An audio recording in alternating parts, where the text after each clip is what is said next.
All right, so we're going to talk about hormones, cancer, and diet. And I've listed there the cancers that are usually considered to be hormonally related: breast cancer, ovarian cancer, uterine cancer, and in men, prostate cancer. Men do get breast cancer, but not nearly as much as women. And that's because men have a lot lower estrogen level than women do. Estrogen is behind most breast cancers. I've diagnosed 3 breast cancers in men since I arrived at Parkview in 1989. And I wish that's all the breast cancers I'd found in women. But it's not good in anyone. So we want to reduce that. And the key is to have enough estrogen, because you need estrogen as a woman to maintain bone strength, etc., but not too much. Interestingly, women with a better bone density have a higher risk for breast cancer. You say, well, then I don't want a good bone density. No, you do want a good bone density. You just don't want to get it from your estrogen. You want to get it from activity. There's a recent study published in Australia looking at high-intensity impact and resistance training. And they took postmenopausal women with very low estrogen levels and showed that you could build bone as well or better than with medication, just with intense impact and resistance training. And that's the way we want you to build your bone, is by strengthening your muscles and putting pressure on the bones. You see, the bones are crystalline structures, and when you compress them, they give off an electrical current, very small current, but that leads to the deposition of calcium and, more importantly, strengthening of the bone. So that's how we want you to strengthen your bones. So we'll talk about how to lower the risk of these cancers. And the way you want to do it is, number one, by lowering the level of sex hormones in your body. Now, you don't want to go so low that you become unrecognizable as a man or a woman. It's good to, have a little definition as to what we are, and those are important. But most of us have higher levels than we need for sexual function and for maintaining our sexual identity. So the most important thing that we can do to lower the levels of our sex hormones in our body is to lower our cholesterol level in the body. All of our hormones are based on cholesterol. That's testosterone, that's estrogen, that's the adrenal hormones, that's vitamin D. Vitamin D is not a vitamin. It's misnamed. It is a hormone. Your body makes it. And if you get too much vitamin D, you get problems, just like if you get too much estrogen or too much testosterone, you can have problems. So we lower our cholesterol, which is the basic building block of all hormones, and you will lower your risk for these hormonally related cancers. And you can do that first off by eating less cholesterol, right? If you eat less cholesterol, you'll have a lower level. That makes perfect sense. And if you have a lower level of cholesterol by eating less animal products, you will have a lower level of prostate cancer, gentlemen, and a lower level of breast cancer, both men and women, and a lower level of uterine or risk for uterine and ovarian cancer, just by lowering your cholesterol intake. The second one there is lowering body fat. That works because the higher your body fat, the more estrogen you make, whether you're a man or a woman. In fact, men who are very overweight they have an estrogenizing effect on their body, and they'll actually develop breast tissue from being way overweight. It's not just they're putting fat there, they actually have an estrogen effect, and that makes them at higher risk for breast cancer, just like it does women, because the estrogen level goes up. You may recall that in the Renaissance there was a painter named Rubens, and you talk about a Rubenesque woman. Well, why did he paint women as being a little chubby? Because they had more estrogen, and so you could say, well, maybe they were a little sexier because they had more estrogen because they were chubby. And a Rubenesque figure gives you a higher risk for breast cancer, uterine cancer, and ovarian cancer, although not as high on the ovarian as the uterine and breast. So lowering your body fat will lower your estrogen level and will help you lower your risk of cancer as well. Increasing your fiber intake will lower your estrogen level or your testosterone level and lower your risk of cancer. The only way to make sense of that is to remember that the liver, when it's processing hormones and processing toxins, it excretes those in the bile. And bile has several functions, one of which is to help digest your fats. Any of you that have had a gallbladder taken out know that when you eat a high-fat diet, once your gallbladder is taken out, you tend to get a little diarrhea. And the reason for that is you don't digest your fats as well. So that's one of the reasons we make bile. One of the functions of bile is to help digest your fats, and so you can absorb them. But the other thing that bile does is it carries toxins and cholesterol. It's very rich in cholesterol into the gut for excretion. Problem is, if you have a low fiber diet, you reabsorb that bile and it's not excreted. You have to bind bile to fiber to get it out of your system. The higher your fiber intake, the more bile goes out in the stool, the more cholesterol goes out in the stool, the more hormones go out in the stool, because their cholesterol, their basic building block is cholesterol.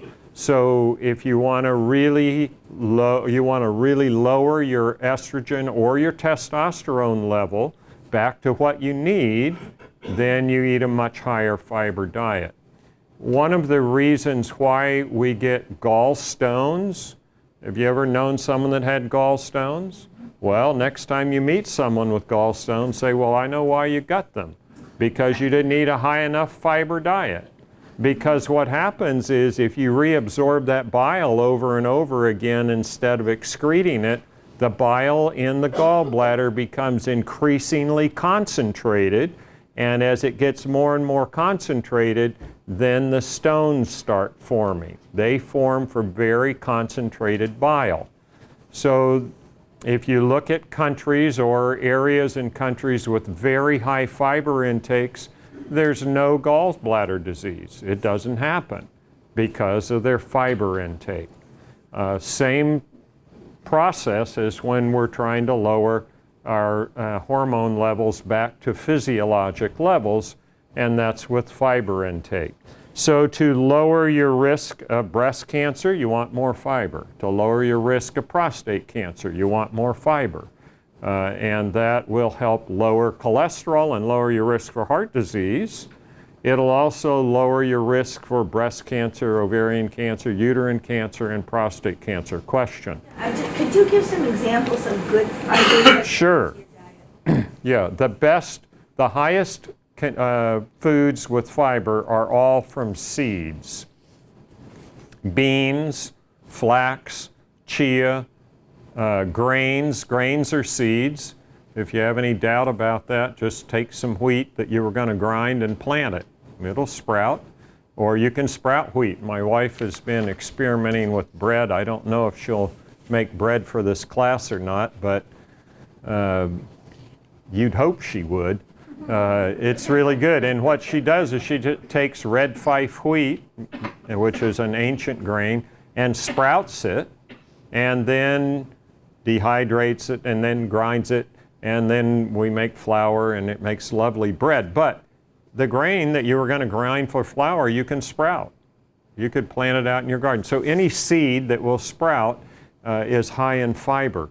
Because you have that fibrous coat around to protect the seed, and so that's what you want for fiber. There's also fiber in greens and other vegetables. There's no fiber in meat, milk, eggs, cheese, fish, chicken, or turkey. They don't have fiber in them unless you ate part of the bowel that still had some, in it.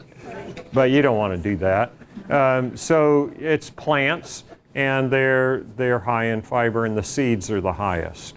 And so if you're wanting particularly to lower, for instance, prostate cancer or breast cancer, you'd say, I think I'll add some flax seeds in.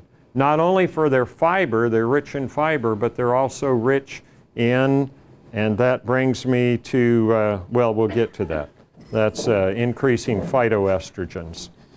So the next thing that you'd want to do is delay the onset of puberty, which is for most of us in this room too late. But if you have children or grandchildren that haven't hit puberty yet, how would you delay the onset of puberty? Keep them thin and fit. Now you can overdo that. You can delay puberty onset in women by putting them into ultra endurance sports. And I used to work at Bowdoin College. I worked there for about 15 years, and we get these girls in that had a warped body image and thought that if they had any fat on them at all, it was ugly, and they were just skin and bones, and they hadn't reached puberty, and they were in college. Now, you don't want to do that, but if you delay the onset of puberty by staying thin and fit from, say, the average age now is about 8 to 10. If you delay it till 15, your risk of breast cancer is going to drop. Your risk of uterine cancer is going to drop. Is the increase of protein have anything to do with that? Does the increase in protein have anything to do with onset of puberty? It's more the calories that you eat total and your body weight than anything else. Protein, of course, if you eat too much of anything, you can gain weight. Too much sugar, too much fat, too much protein, too many calories, and not enough fiber. Yeah. Okay. So delaying the onset of puberty will help. And lowering the, let's see, what did I say there? Yes, lowering the intake of hormones in your food. And you think, whoa, I'm not going to get hormones in my feed. Oh, yeah, you can. You can get it in dairy, right? I mean, where does that milk come from? Right there on the cow, right? Well, that's estrogen rich, especially when they're feeding the cows in such a way to get them so they'll make more milk. Cows have high estrogen levels when they lactate, and you get high estrogen levels when you drink that milk. And if you want to increase your risk for breast cancer, have some good cow's milk. Or prostate cancer. If you want to get prostate cancer, increase your risk of that by drinking milk. There was a study done in Harvard, published in 2001, looked at men and prostate cancer, and those that had the highest intakes of milk had a 4-fold increased risk of death from prostate cancer. Not every study has showed it that strong. Some studies showed only an 80% increase. Well, that still gets my attention. I read that study, and real cheese started tasting to me like prostate cancer. So I quit that and had my wife make this kind. And this tasted pretty good to me, and it doesn't taste like prostate cancer, right? It tastes good. So think about that the next time you're yearning for some cheese. This tastes like breast cancer or prostate cancer. I don't think you want to eat it as much. So the other thing that's, any of our meats, they're high in hormones because the animals have hormones, right? And whatever you do, be careful about hot dogs and processed meats, because you don't know what they're grinding up in there, but you can be sure that some of the sex organs from the animals get in there, and then those levels can go really high, like hot dogs and that sort of thing. That's why processed meats really push the risk of these cancers up, because they put things in there that we wouldn't eat if we could see them. So if you're going to eat meat, make sure you can identify what part of the cow it came from, right? Yeah, we won't go down that road further. So another way that you can lower your risk of these cancers is to increase moderately your intake of phytoestrogens. And you say, why moderately? Well, because they did some studies in rats, and they gave them really high doses of refined soy products, and they showed that you could actually increase the risk of breast cancer. Now, how much would that be? It would be like 200 servings of soy per person per day. Well, I don't think you're going to do that. But at the same time, there is a take-home lesson. These phytoestrogens that are found in plants do have some effect on breast stimulation. There are two receptors for estrogen, the alpha and the beta receptor. The beta receptor is the one you want to stimulate, and foods that contain phytoestrogens or plant estrogens have about a tenfold higher stimulation of the beta receptor than the alpha receptor. So moderate levels of these phytoestrogens all reduce breast cancer, uterine cancer, prostate cancer too, unless you're eating excessive amounts. But you can't eat excessive amounts unless you're eating them in a highly refined product and going way overboard. It's just about impossible. So don't do that. Don't think a little's good, so I'm going to eat soy every meal and that's all I'm going to eat. Well, then you could get in trouble. But if you're eating edamame beans or tofu or soy milk as, you know, part of the meal, that's good. Or flax. I'm back to flax again. There are lignans in flax and other seeds, but flax is the highest. That is a phytoestrogen, and phytoestrogens will reduce your risk of breast and prostate and the other cancers. Flax is rich in fiber, it's rich in lignans, it's rich in omega-3 fatty acids, which are anti-inflammatory. All of those help reduce these hormonal cancer risks. I hope that by the time I'm done practicing, stores in Brunswick will be selling lots of flaxseed, because if they are, I know I will have made an impact.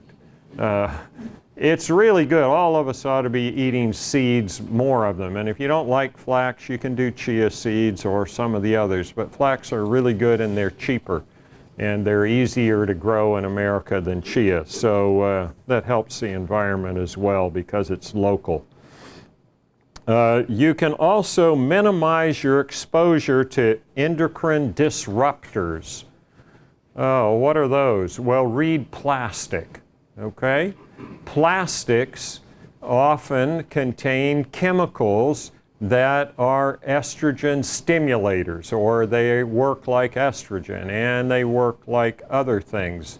And plastics are sponges. They absorb chemicals from the environment, like DDT and PCBs, and bisphenol A is in plastics. All of those are hormonally active and will increase the risk of breast and prostate cancer. That's why we don't recommend fish like we used to. If you want to do an interesting study, go out and catch yourself a fish out here in the ocean and take it home or take it to a lab and section it finely and look for microparticles of plastic. And they're loaded with it. They're loaded with it. When I was eating my lunch today, I was looking at what I'd packed in, and I thought, this is the wrong stuff. Plastic's everywhere. And plastic contains endocrine disrupting chemicals. Be careful to lower your use of plastic, and above all, don't heat things in the microwave in plastic, because then that bisphenol A is released into your food, and then you're going to have an endocrine disruptor, and your risk for cancer is going to go up, and you don't want that. And And you can say, well, I only use plastics that are bisphenol A free. Great. What other bisphenol products do they have in them? Do they have bisphenol C or bisphenol S, which are actually worse than bisphenol A? They just don't have to report them yet, but eventually we'll have to. So be careful of plastics, polycarbonates. That blender that we have, that's polycarbonate. And use a glass one if you can. That's safer. It's heavier and clumsier, but it is safer. And be careful with your plastics, particularly if you're going to put hot things in them. Really important. Don't use plastic bags when you can get away without them. It's the bisphenol A, and another one that I didn't mention is phthalates. That's PHTH phthalate. Those are also endocrine disruptors, and those are in plastics. So they're also in many cosmetics.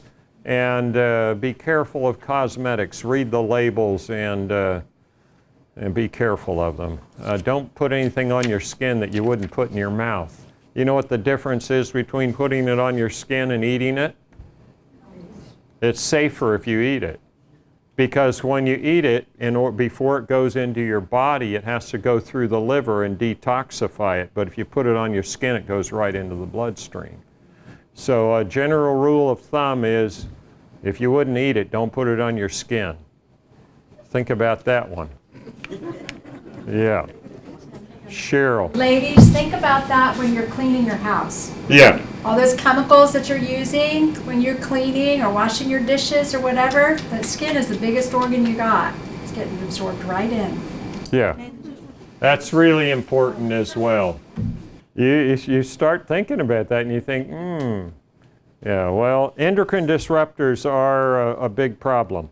All right, so minimize your exposure to that. Reduce inflammation. Anytime you reduce inflammation, you're going to reduce cancer of all causes. You're also going to reduce heart disease. You're also going to reduce your blood pressure. You're also going to make your arthritis better. Anytime you reduce inflammation, it's a win-win-win. And how do you do that?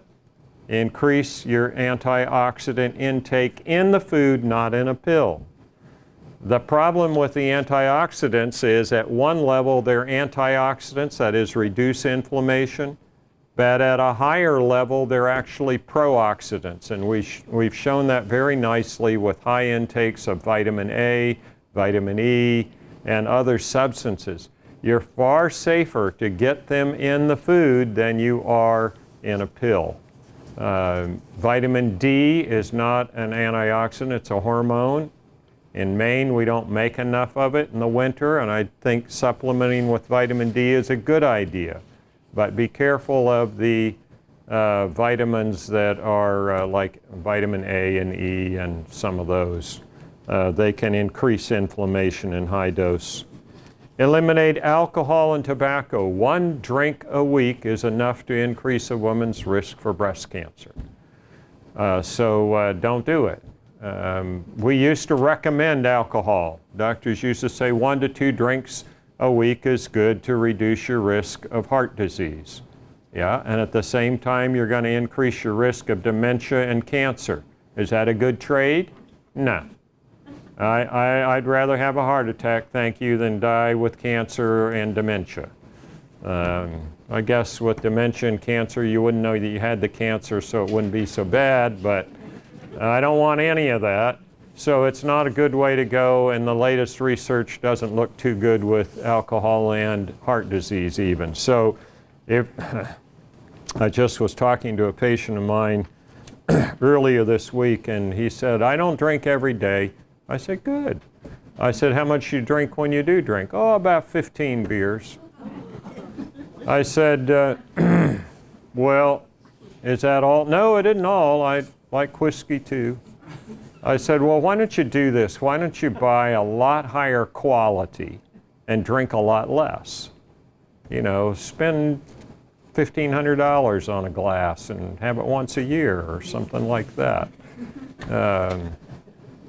Yeah, alcohol is not recommended for health anymore. Every drink kills brain cells, and it will raise your risk for cancer. Testicular cancer is not in the group, but I just wanted to add this. Cannabis, regular use of cannabis doubles a man's risk for testicular cancer. You know, everybody thinks cannabis is safe. Guess again. Guess again. It's not safe. I wouldn't recommend it. Unless you have a friend you'd like to be done with, then go ahead. Give them some testicular cancer, and that'll occupy them for a while. The other thing it does is it drops your IQ.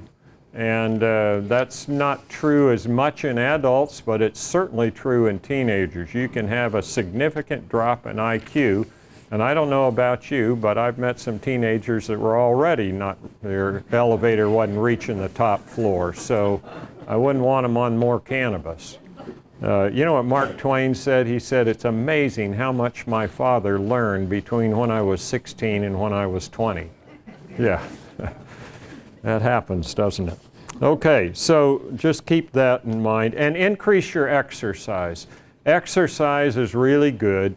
It keeps your weight down and it lowers your risk for prostate cancer and breast cancer and the others as well. Little shorter talk tonight. I thought we'd have more time for questions. Question. The cannabis, does that mean like the CBD and your THC, they're both the same? Marijuana. Smoking marijuana or eating it is the whole thing is the one that's been shown to increase the risk of testicular cancer.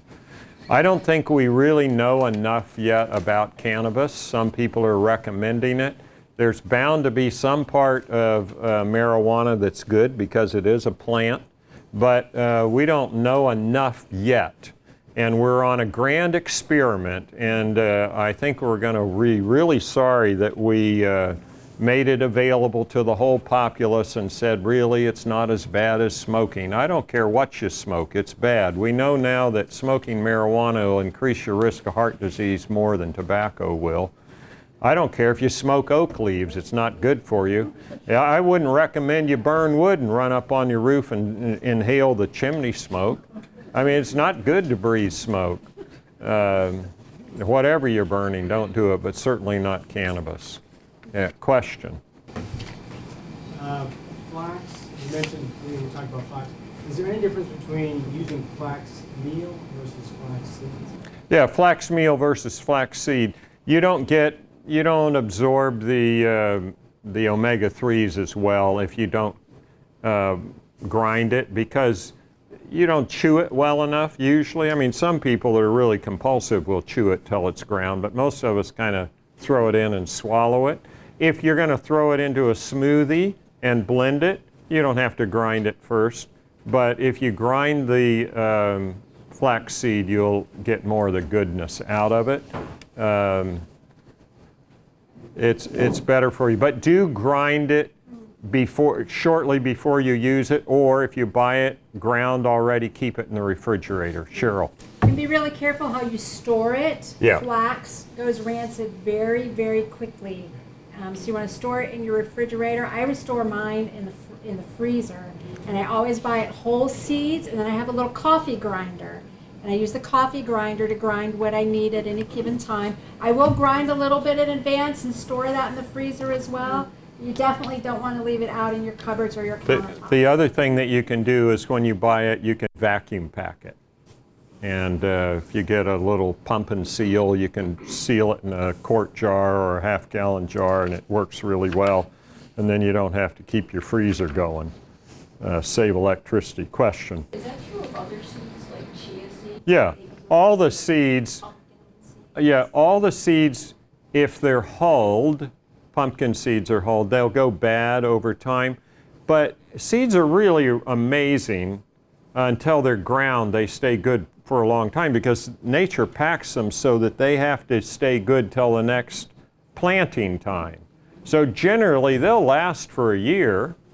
I mean, they found wheat in the pyramids, grains in the pyramids, and planted it, and it was good after how many thousand years? Now that was a dry climate and just right and all, but you know, seeds are pretty amazing. However, once they're ground, they go rancid. If you grind wheat, it takes about 2 weeks for whole wheat to go rancid. That's why they degerm it, and white flour won't. It stays good for a long time. But whole grains, whole seeds, once you grind them, that's important to be careful. But should you grind chia seeds to get the nutrition? No, chia seeds, the minute they hit water or liquid, they gel and open up, and chia don't need to be ground. Flax seeds, try it, eat them, and they'll be identifiable if you look. Yes. What do you have anything to say about hemp seeds? About hemp seeds, they're good too. They're rich in omega-3 fatty acids. They're related to marijuana, right? Hemp. Yeah, and if you get enough of them, you can have a false positive urine test for THC, but it's low enough that it's not an issue for the negative part of it. And they're rich in omega-3s. They're a good seed. Yes. Antioxidant foods? Antioxidant foods, great question. Go for color. You want the deep greens and the reds and the yellows and the orange color. And the other category is the alliums. That's the onions and the shallots and the garlic. Those are really rich in antioxidants as well. That's where you get them. Black cherries, tart cherries. They're rich enough in anthocyanins that they'll turn off gout. I've had patients with gout that I have them drink some black cherry juice and it'll turn it off. So, yes, Jess. I don't find flaxseed very tasty, and like chia seeds, you can make chia pudding with, it's great. So is there anything, do you have any recipes or ideas for using flaxseed? Yeah. Jess says she'd rather use chia than flax. Is there any recipes for flax? Oh, I put a little on my cereal. I ground some this morning and put it in. I didn't want to come here and tell you I hadn't had flax. So, but I often have flax on my cereal. You can mix it in applesauce. You can mix it in yogurt. But a recipe, you can use it in place of an egg. It's 1 tablespoon of flax and 2 tablespoons of water in baked goods. Works just like an egg. If you don't believe it, mix that with hot water, stir it up. You'll come back and it's like an egg yolk. Yeah, it's gooey. Yeah. You grind it first, yes. And in fact, if you don't want to grind it, you can get that gel out. If you boil the flaxseed, it'll turn the water into a gelatinous mess. And it's kind of fun to play with, but you can use it in recipes. Yes, question? I have a question. You mentioned about things absorbing into your skin. Yeah. What about sunblock? Yeah, it all will. Yeah. Yeah, That's dangerous, isn't it? Well, be careful. One of the best sunblocks is a shirt. Sunshine is good for you. You just don't want to get a burn. It's interesting. Everybody's worried about melanoma. They did a study on aircraft carriers. Who got the most sun? The people that worked on the deck. Who got the most melanoma? The people that worked under deck. Why? Burns cause melanoma. Sun protects you from melanoma. Yes, the more sun you get, the more basal cell and squamous cell you'll get. Those are really nuisance cancers if you get them cut off early. And people that have basal cell and squamous cell cancer have less internal cancer because sunshine reduces your risk for prostate cancer, breast cancer, colon cancer. We don't get enough sunshine. And one of the best things we get from sunshine other than vitamin D is the near-infrared rays of sun, which stimulate melatonin production in the mitochondria, which is one of the most potent antioxidants in our bodies. Anytime you go out in the sun and feel its warmth, which you can right through your clothes, you're getting near infrared, and that's really good for you. And you can get that even in Maine in the wintertime. Get out there and get near infrared. You can get it through your window. You don't get the ultraviolet that gives you vitamin D, but you will get the near infrared. Anytime you feel the heat from the sun, you're getting near infrared. And if you don't like to go outside, you can get near infrared sitting in front of the fire. And that'll help produce melatonin too. So wood heat's not bad. Okay, question in the back, and then Cheryl. What about sprouted seeds and grains? You know, Morning Glory now has a lot of sprouted oats, sprouted almonds, sprouted... I think sprouting seeds is a great idea. It changes their nutritional profile a bit. You get a bit more protein and you get more vitamins. I don't think you need all sprouted, but I think sprouting is really good. And I would recommend, instead of buying it that way, you sprout your own. It's really easy. All you need is a quart jar and a bit of screen with a canning lid, so you can run water in and dump it out, and it works great. Cheryl. So about the sunscreen, I forget who asked that question. There's a website, ewg.org, Environmental Working Group. It's great site. Great site. They have a section of that website called the something database. And every year they do a sunscreen list, and it's based on the toxins in the sunscreen. That's Environmental Working Group, EWG. Skin Deep database. There it is, Skin Deep. Database. So within that Environmental Working Group website is this Skin Deep database.